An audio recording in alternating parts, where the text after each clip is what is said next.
What's going on, guys? Welcome along to Arsenal Fan TV, and what a massively frustrating game of football that was to watch as an Arsenal fan.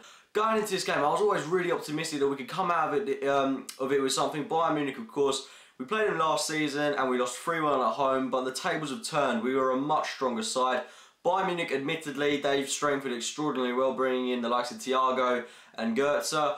But I still thought we were a very strong team and one that was capable of getting a decent result against this Bayern Munich side. But I had to remember that they are, of course, the best team in the world. And there's no doubts about it. Bayern Munich have got such good strength in depth, the way they play football, that they can create something out of nothing. They're an amazing team, some absolutely extraordinary players and an extraordinary manager.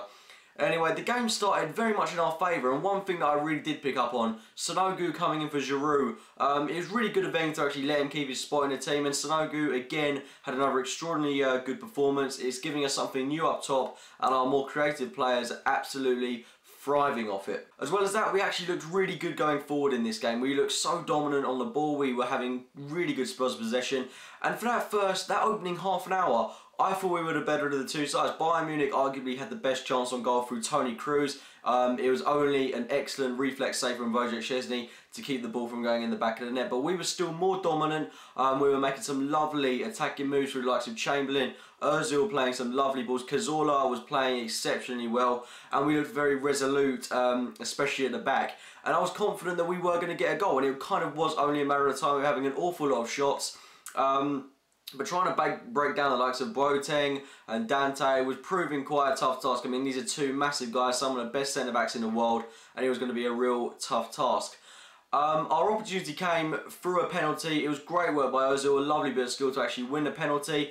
But all he had to do was put it in the back of the net, and it was a crap penalty, to be honest. I mean, Ponty little run up, shouldn't have paused in the middle, gave Neuer far too much time to think about it than he should have done. And, you know, he had the whole net to aim for, but he hits it straight at Neuer. Now, this is what's going to frustrate me most about the whole 90 minutes, the whole game, in fact, including the next leg, because I'm constantly going to think about what could have been. If we'd have scored this, we could have gone on, won the game, and maybe even got 2 goals. Think how good that would have been. But for all we know, we could have gone on and lost the game 2-1. But, you know, given the way we were playing, the momentum we had, I honestly couldn't have seen us losing that if Ozil had converted the penalty. Unfortunately, he didn't know, and not to say that Ozil was playing poorly, because I thought up until the penalty miss he was having a really good game. I'm certainly not going to use Ozil as a scapegoat, because, you know, that's obviously going to give him that's a massive blow to his confidence, to be honest, and he's got to pick himself up, look at himself, analyse where he went wrong, and hopefully he'll come back a stronger player. And he has been playing an awful lot of games recently, so it might be down to fatigue, and I think we should rest him in that Sunderland game. Nonetheless, the penalty miss didn't prove as too much of a downer, and we continued to play in the attacking style that we were playing until another pivotal moment of the half when Wojciech Szczesny got sent off. Now, I have seen a replay for this. Robben went straight into Szczesny. Szczesny, eyes on the ball the whole time. I'm not even sure if it was worthy of a yellow card, to be honest. Robben has made an awful meal of it to go down in that manner. I don't think he needed to do that. And they had a penalty of their own. Szczesny getting sent off. It's, you know, it's kind of game over, to be honest, from there. And I'd love to say that I had faith in the team that we'd go on and score a couple of goals past this Bayern Munich side. But, you know, we're playing the best team in the world. They had a penalty against us, and it just looked like, you know, game over. We're not going to be able to score against this, not with 10 men. It kind of looks near impossible. Anyway, we saw a glimmer of hope. There was a bit of light at the end of the tunnel when Alaba missed the penalty, hitting the post, and there was that little sense of luck. But you've got to remember, we were still down to 10 men, and we were kind of chasing the game from there. And we saw it out to half-time at 0-0. And the important thing to do in the second half was to not concede. And we came out of the blocks in the second half, and, you know, it was kind of all Bayern Munich. All we were doing was watching how Bayern Munich played and defending, and it was just poor. I mean, I'm not going to criticise Arsenal, because what could they do about it? What was there for us to do? I mean, Sanogo had no service up top, but that was because all we were doing was watching Munich play. Every time we got the ball, we lost it again. But it was just, it was tedious. It was hard to watch, and, you know, when you're a man down against a team like that, it's always going to be tough. And it's a real shame, because I think the referee really ruined the game. I feel so hard done by, because what could have been if the penalty had gone in, if the ref hadn't sent Szczesny off, if we'd have been able to continue to play with 11 men for the rest of the game, what could have been in this game? And it's been ruined by a poor decision, by the ref, by a player that has made an absolute meal of a challenge that maybe wasn't even worthy of a yellow card. It's just, it's not good, and it had the potential to be such a great game of football, but the second half was tedious, and you could kind of tell Bayern Munich were going to score.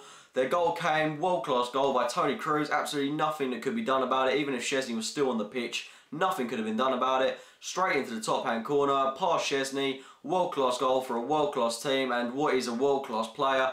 We were a goal down, and there was no way we were going to score a goal. We were chasing the game from there, and it was just a case of don't concede anymore, and we conceded again towards the end of the game when everything was starting to slacken off a bit. Through Thomas Muller, everything just went to sleep there. The second goal was just so poor to concede. No one closed down Philippe Lahm, no one marked Muller, and it was a simple header into the back of the net. And we've got mission impossible yet again at the Allianz. Now, we beat them 2-0 over there before, but let's be honest, this is our most unrealistic chance of a trophy this season. To go over there, win 2-0, take it to extra time and penalties, I mean, it's one hell of an ask.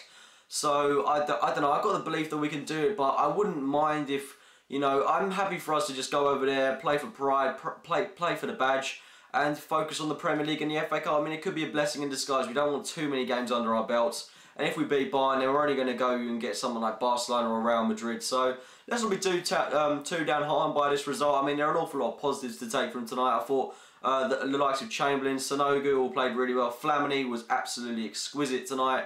And Koscielny and Mertesacker, they were both fantastic tonight. The player that we are going to miss, of course, Kieran Gibbs, who's out for, I think it's up to 6 weeks or something. I'm not too sure on that one, but Monreal is going to have to fill in. I didn't think he had the best of games tonight, but, you know, playing against Iron Robin, any fullback's going to look pretty average. So everyone has to pick themselves up from this, and we've got to put in a good performance, put things right against Sunderland on the weekend, and I'm confident we can do it. We've got to get a win there, put things straight, and, you know, for all we know, we can go to the Allianz and maybe score 2 goals, and maybe this tie isn't over just yet. Of course it's not over yet. Of course we can go over there and score 2 goals. Come on, keep the belief. Massive thank you to all the Arsenal fans. They were absolutely amazing tonight. From start to finish, non-stop singing, some of the best atmosphere I've experienced. So thanks to all of you, for all of those that attended, got in early, held up the banner. It was absolutely amazing. Anyway, I'd love it if I could hear your thoughts on the game. Let me know if you still think we can do something in this tournament. If we can beat Bayern Munich at the Allianz, done it before. Can we do it again? I want to hear your thoughts on the red card decision as well. Really interested on that one. If you have enjoyed the video, it would be great if you could click the like button. We're going to put things right at Sunderland. I hope you've enjoyed the video, guys, and thanks for watching.